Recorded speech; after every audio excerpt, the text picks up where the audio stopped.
Je suis bien seule maintenant.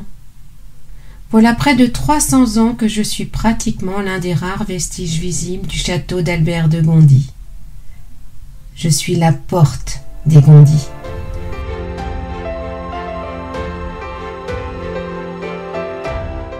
Malgré tout, je reçois de nombreuses visites tout au long de la journée. Les Noiséens et les Bayaquois n'ont pas le choix. Je suis l'un des 3 passages pour se rendre en forêt où se situent les ruines de l'ancien château. Il semble qu'il existait déjà un château à Noisy, mais c'est vers 1569 que je fus construite, lorsque Albert de Gondi fit de cette demeure une merveille avec ses magnifiques jardins et sa superbe grotte. C'est par cette belle avenue large de 6 rangées d'ormes que l'on arrivait au domaine d'Albert de Gondi. J'étais la porte de l'avant-cour. C'est ici, après mon passage, que l'on se dirigeait pour se rendre au château, vers ce fer à cheval, dont on devine encore les culs de four. Dieu sait qu'autrefois j'en ai vu passer du beau monde sous mon arche, des princes, des ambassadeurs et même des conseillers de Catherine de Médicis. Allez savoir. C'est peut-être ici qu'est née l'idée du massacre de la nuit de Saint-Barthélemy. Les poètes, Desportes notamment, écrivains ou autres musiciens venaient se divertir à Noisy, auprès de Claude Catherine de Clermont. J'ai même accueilli Louis XIII enfant, venu avec Héroald fuir la peste qui sévissait à Saint-Germain-en-Laye. Il s'en allait jouer dans la grotte aux coquillages, ou bien s'en allait chasser dans la plaine, ou les hameaux voisins, comme celui de Versailles. Mais ça, c'est une autre histoire. Quelques années plus tard, le roi Soleil me fit l'honneur de passer sous mon arche, lorsqu'il rendait visite à Madame de Maintenon, qui séjournait ici, avec son pensionnat de jeunes filles, secondé par Madame de Brinon. Les années passèrent, et ce château, abandonné par Louis XIV, délaissé par Louis XV, n'intéressait plus personne. La demeure tomba en ruine et fut rasée. Mais moi, la porte des Gondi, bâtie en pierre de taille, je tenais le choc. J'échappais à la démolition en cette année 1732. Et pour cause, puisque cela permettait de fermer la porte de ce qui devint une forêt et qui protégeait les jardins et cultures du village d'éventuels animaux sauvages. Puis, je vécus une période sombre, la Révolution. Soucieux d'effacer toute trace de la loyauté encore récente, les citoyens administrateurs me vendirent le 16 Thermidor en 4, comme un vulgaire portail. Le sieur Roussel, architecte parisien, fit l'acquisition des maisons voisines, et je fus incluse dans la vente, tel un vulgaire lot de consolation. Heureusement, 18 mois plus tard, la vente fut annulée. Les biens de la couronne sont inaliénables, et je pus enfin retrouver ma liberté et ma dignité. Vint une longue période où mes voisins étaient serruriers, la famille Ferret et leurs descendants les Guyard, puis les Criton.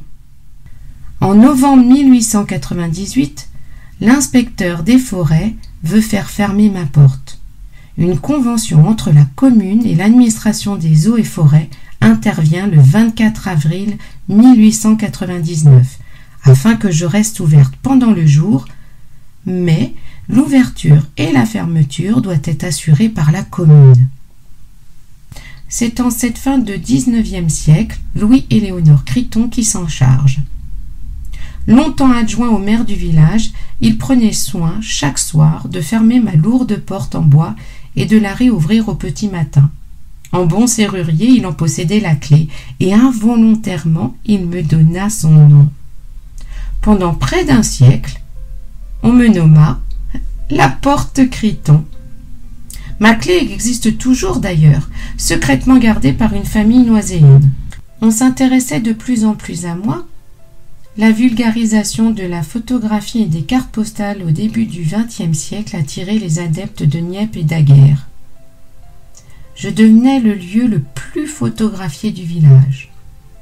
Enfin, ma valeur fut reconnue. Je fus classé monument historique en date du 30 octobre 1925 par le ministère de l'Instruction publique et des Beaux-Arts. La nouvelle municipalité, sous l'impulsion du maire Robert Bram, s'occupe enfin de moi et je suis rénovée. J'ai droit à un beau lifting. Je vais être l'objet de toutes les attentions. Je serai entourée de massifs de fleurs. L'on a même mis la lumière. La nuit, l'on peut ainsi admirer mon architecture.